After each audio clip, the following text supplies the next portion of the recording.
Assalamualaikum warahmatullahi wabarakatuh. Nama saya Mala Tesla. Di sini saya akan menjelaskan tentang tanaman Angiospermae pada tanaman jeruk. Di antaranya yaitu struktur morfologi bunga dan biji, proses terjadinya polinasi dan fertilisasi, serta proses terjadinya perkecambahan. Nah, yang pertama adalah struktur morfologi bunga atau biji. Yang pertama, biji. Jeruk mempunyai biji yang banyak dalam setiap buahnya. Biji jeruk tertanam pada bulir jeruk dan biji ini berjumlah sekitar 5-8 butir. Warna biji jeruk adalah putih hingga putih kekuningan yang berbentuk bulat. Pada bagian ujung biji berbentuk runcing, sementara pangkalnya berbentuk tumpul. Biji jeruk memiliki dua bagian, yaitu kulit biji atau yang disebut dengan epidermis dan bagian dalam biji yaitu dermis.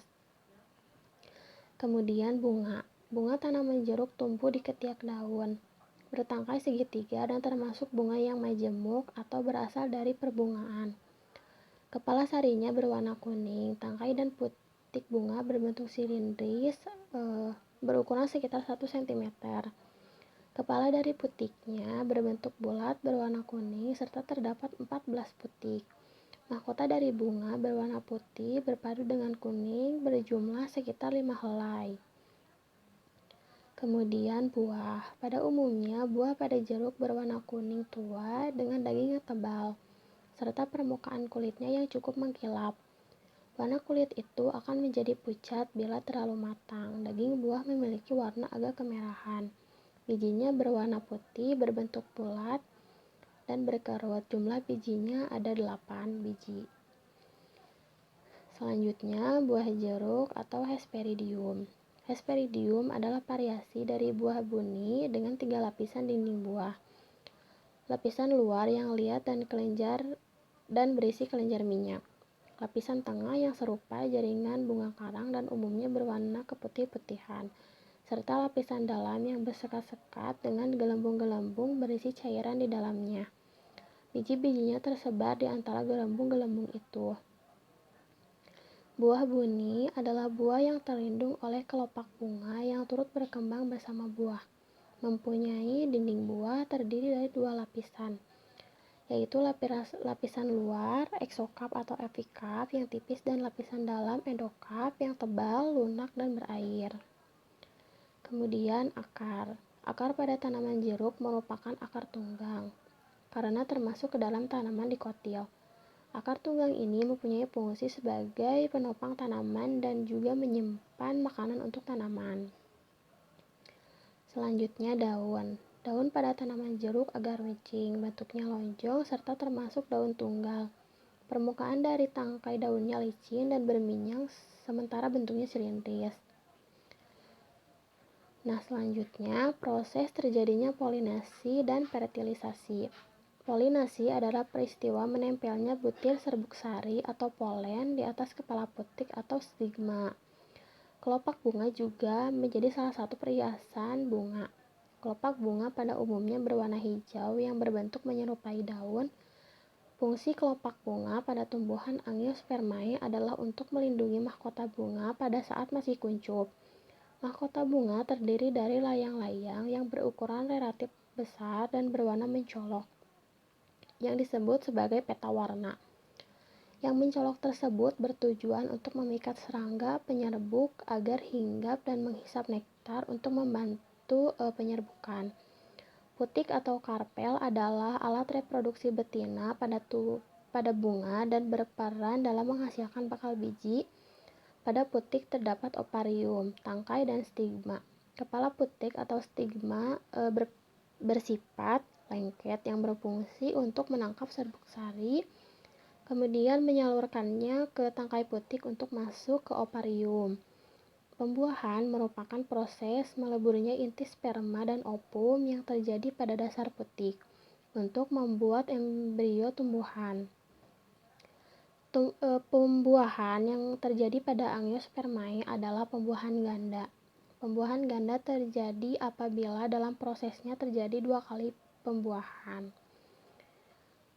Bunga yang diperlihatkan bagian dari dasar bunga dan terdapat putik ini adalah serbuk sari. Di dalamnya terdapat satu buah inti vegetatif yang berwarna putih dan inti generatif yang berwarna merah.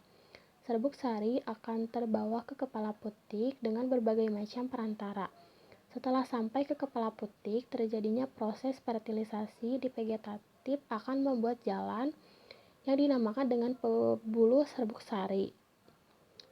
Menuntun kedua inti generatif akan berpisah. Inti vegetatif yang membuka jalan ini pembuahan sel telur oleh inti generatif 1 sehingga terbentuklah zigot. Kemudian inti generatif 2 menuju inti kandung lembaga sekunder dan membuahinya sehingga terbentuklah endosperma. Pada perkembangan selanjutnya, zigot berkembang menjadi embrio atau calon tumbuhan baru.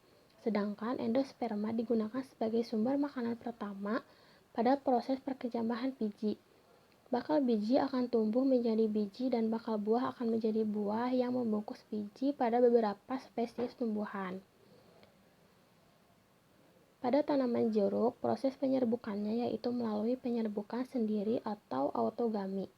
Di penyerbukan sendiri ini terjadi ketika serbuk sari dipindahkan dari kepala sari ke kepala putik bunga yang sama atau bunga itu sendiri. Biasanya, cara penyerbukan ini hanya terjadi pada bunga biseksual. Ciri-ciri umum penyerbukan sendiri adalah bunganya termasuk bunga sempurna yang memiliki kelamin jantan dan kelamin betina dalam satu bunga saja. Contohnya, tumbuhan yang melakukan penyerbukan sendiri selain jeruk yaitu antara lain adalah mangga, jambu, bunga turi, bunga sepatu, dan rambutan. Nah, selanjutnya adalah proses terjadinya perkecambahan. Awal biji akan mengeluarkan radikula. Radikula terbuka kemudian muncul plumule, kemudian muncul batang awal namanya hipokotil. Kotiledon ini dia tetap berada di bawah tanah karena hipokotil batang yang berada di bawah kotiledon itu tidak terangkat ke atas, sehingga mengakibatkan kotiledon tetap berada di dalam tanah yang keluar hanya di kotilnya saja.